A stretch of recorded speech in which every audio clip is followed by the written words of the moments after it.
Welcome to Mastery Podcast, where stories unlock the secret of an empowered and abundant life. I am your host, Dr. Sass. Today, we have with us Anju Redheendran. Now, Anju is a coach specialized in healing workaholics, people pleasers, and perfectionists who feel they have hit a wall in life. If you or someone you know feel like you are sick from stress, you are going to love this. Now, Anju, welcome to Mastery Podcast. Thank you Welcome. for having me. Great to have you here. Great to be here. Can you tell me about your background and experience that led you to start your own business? Yes, there are two different stories I'd like to share with you. First is my professional story. So my background is I am a certified life coach, but before that, I was an intensive care nurse, a director of nursing, and I worked in healthcare IT as a manager for a big healthcare corporation. And so I have a broad spectrum of experience with healthcare, leadership, and corporate. In my time at Tenet Healthcare, I learned a lot, but I started to not function after a while. And I was like, what's going on? I didn't understand. And so I checked myself out and took 6 weeks off to just go explore some unresolved traumas that I had from childhood. And so I worked with a cognitive behavioral therapist, a neurofeedback specialist, and a life coach.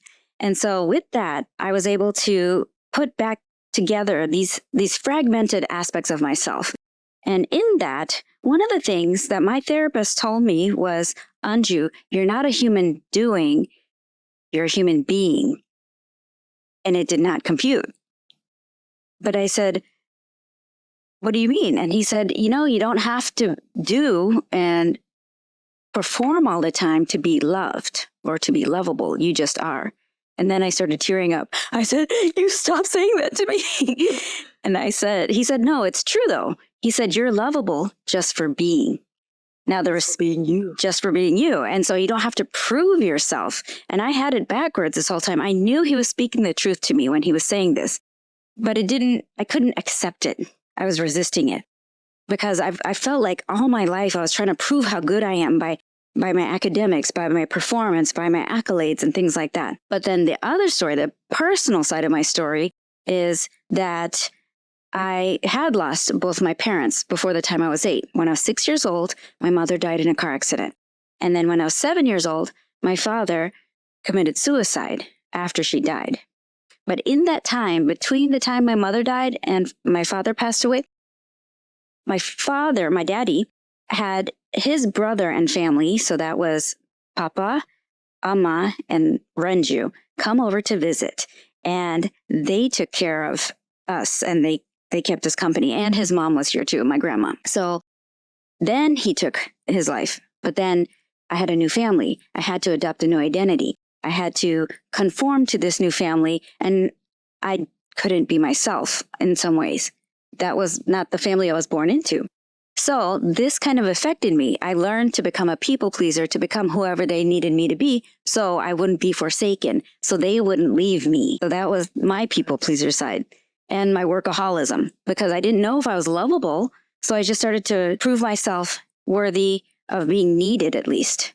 If I can't be loved, then I'll be needed, make myself useful. So that's where my workaholism kicked in. And I was thinking, maybe if I get the right grades, maybe if I go to the right schools, maybe if I have a successful career, I will be worthy of love. And that's what all came up when I was in therapy. And then soon thereafter, maybe 2 years later, COVID hit, and then I got laid off. But thankfully, it didn't destroy me because I had already assessed my identity. And I realized my power was not just in my profession and what I did and what I had. It was also who I was. So then I was like, wow, this event did not destroy me. Getting laid off was a big deal. I've never been fired. I've never been laid off. So to have that happen and for me to just sit back and say, you know what does this mean? Who does this make me, not having the big career, the big house, the nice car, all this stuff? I was like, wait, I'm still Anju. I'm still the person who made all this stuff happen in the first place. So then I was like, you know what? I'm going to take some time off. I was sitting in my masculine energy for so long that I'd never really embraced my feminine, even from a young age. Since my parents died, I was always hyper independent, trying to fend for myself because I didn't know if things were going to pan out as planned because they never did for me, or so it seemed. So that's kind of how I lived my life. And then I decided, you know what? I got through this, and I had a lot of love and caring from my family that raised me. And that's how I was able to get through a lot of my circumstances in life and get this understanding, this peace within myself. I should be a lot more messed up than I am, but I'm not. I'm very disciplined and I'm very understanding. Thank God. I know, right? I just think about it all the time. I could have been so much more messed up, but I really do think it's my father sitting with me and talking to me about these things, his care, my mom's care for me. And I don't know that a lot of people get that same opportunity.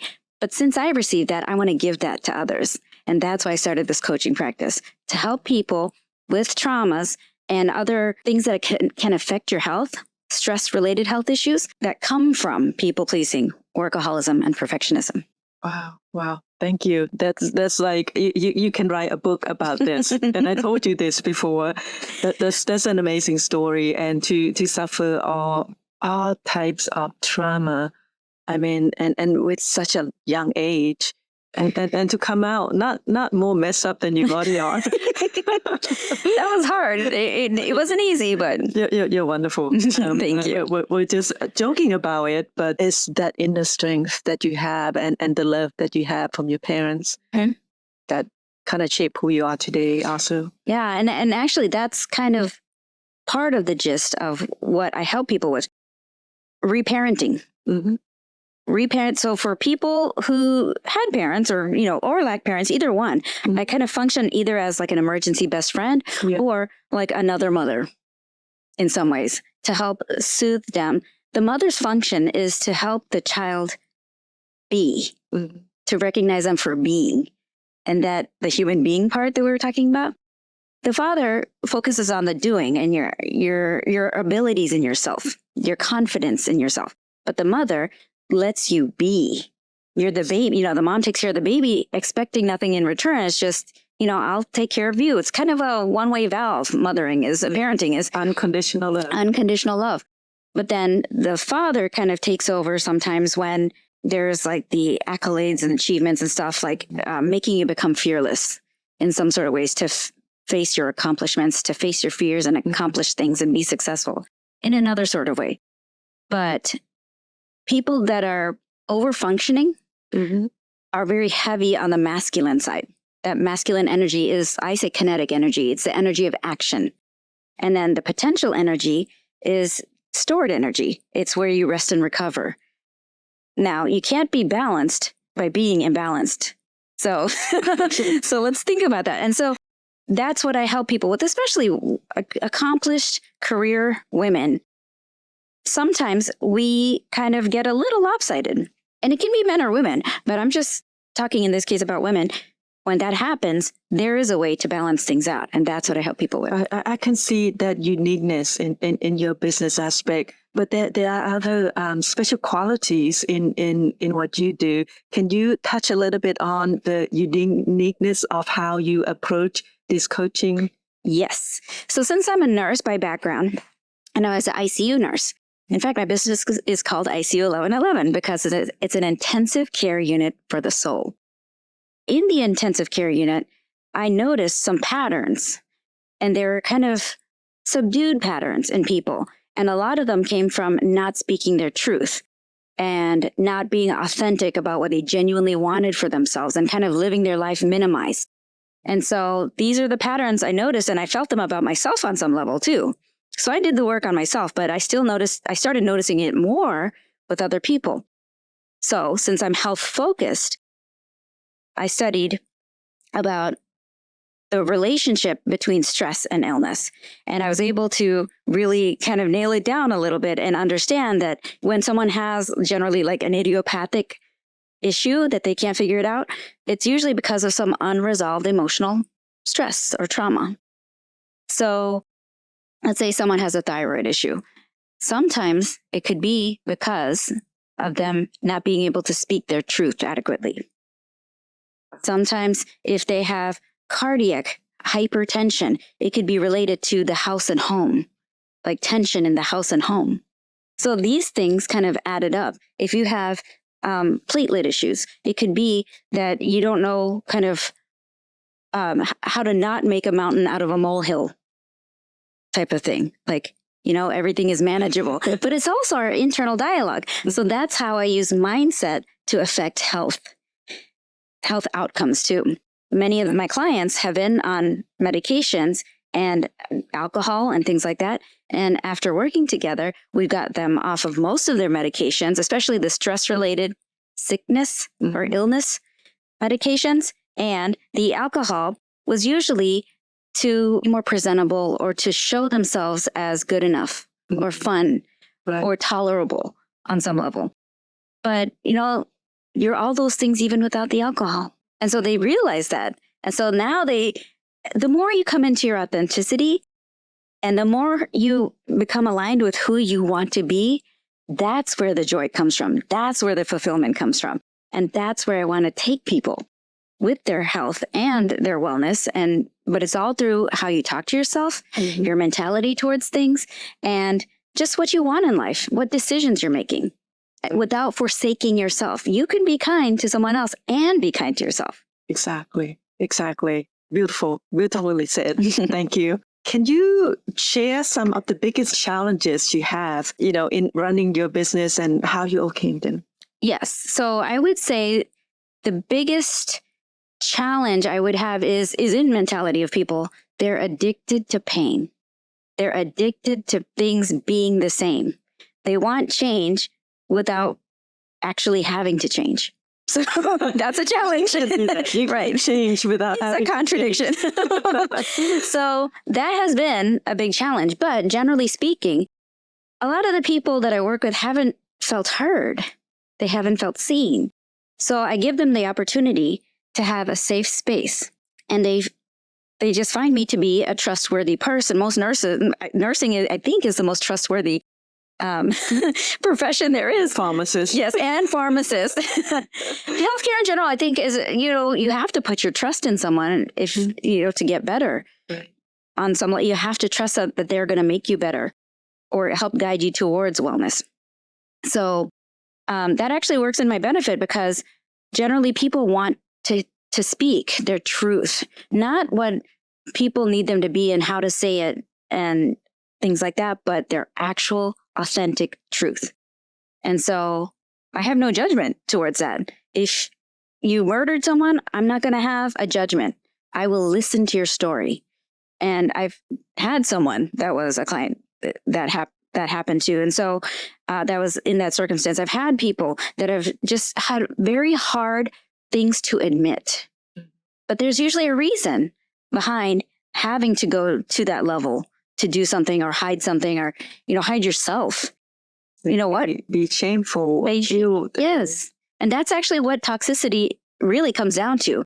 It's either being made to feel that someone or something is shameful or they should feel shameful or guilty about something. But what if we took that out? Then we could actually describe things, right? Instead of assessing things. Assessing usually involves judgment. Mm-hmm. You need to assess things, don't get me wrong, but not at the expense of losing yourself, right? Losing your self-respect. So describing things like that hurt me, right? That's a description versus an assessment is, oh, you're a wuss. You can't take anything. Mm-hmm. Even though that's someone's assessment of someone else's pain, that's not fair. But if you can kind of take out that assessment in that moment that someone's trying to be open and vulnerable with you, you get much better outcomes. And that's what I like to provide because it's not easy to find that. We always feel, not all of us, but many people feel that they're being judged or criticized for whatever they think, do, or feel. And I'm on a mission to get rid of that. I know, right? And me too. It's not necessary too. And it's just the voices between our ears, right? Sometimes the judgment just It's from us. Mhm. It's not from anybody else. Nobody say a word. You kind of do that to yourself sometimes, Yeah. and you kind of help people get through those Yeah. different circumstances. Because your mind makes whatever you say to yourself a reality. That's its function. You program in whatever you want to have happen, whether consciously or subconsciously. So I'm trying to help people consciously reprogram, but subconsciously we just have this negative, oh, I'm not good enough. Oh, I'm ugly. I'm dirty. You know, whatever it is. We just have this internal dialogue.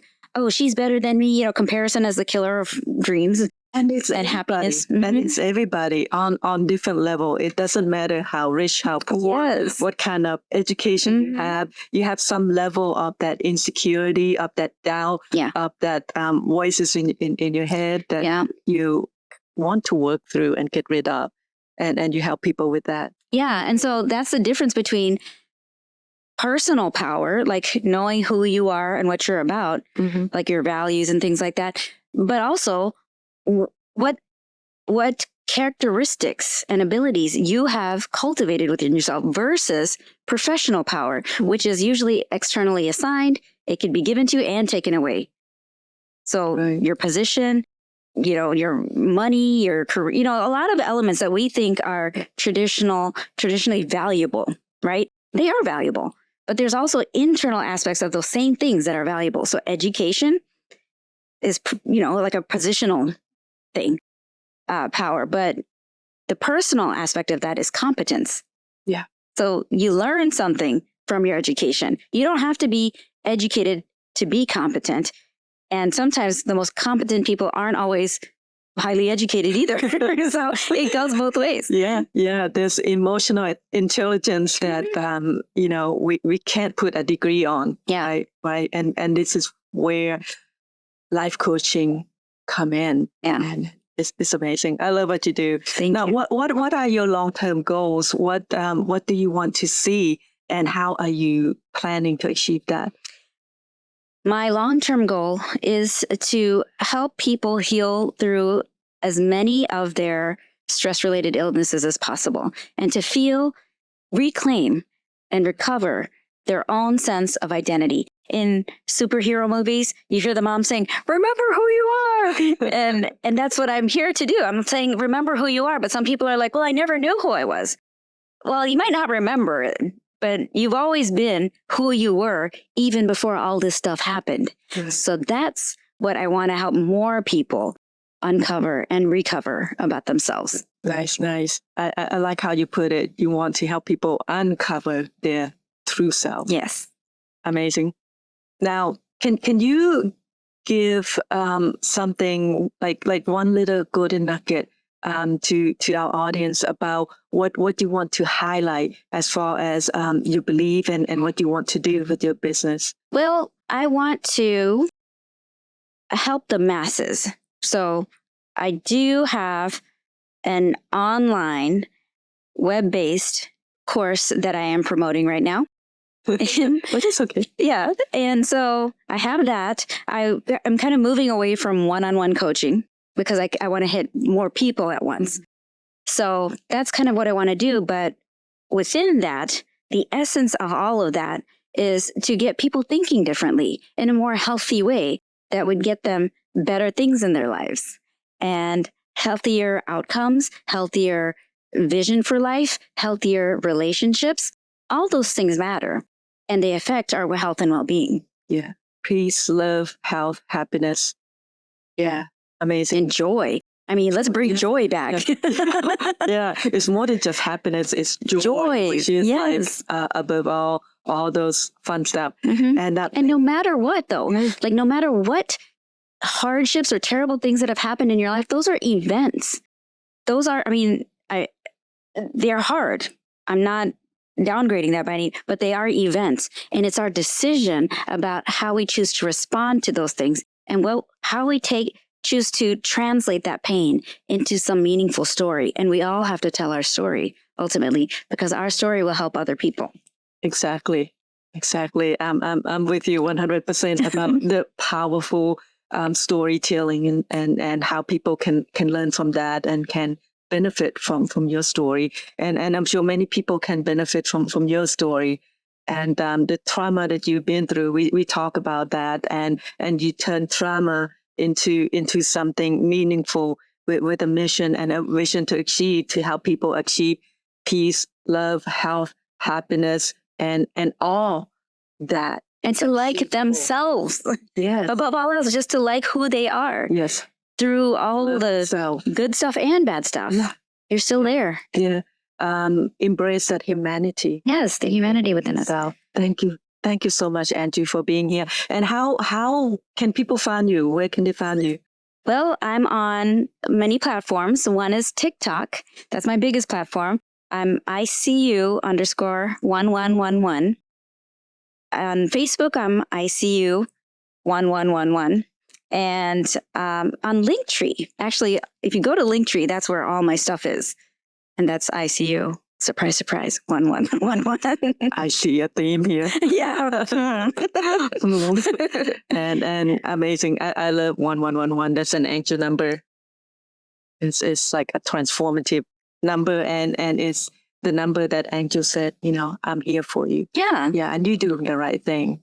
You're choosing to do the right thing and to move forward and stuff like that. Yeah. Yeah. Great. Thank you so much, Anju. Thank you so much, Sis. Dr. Sis. And thank you, our audience, for being here. And if you want to follow Anju, and just look at the link below, her Linktree, her website, and other squid stuff.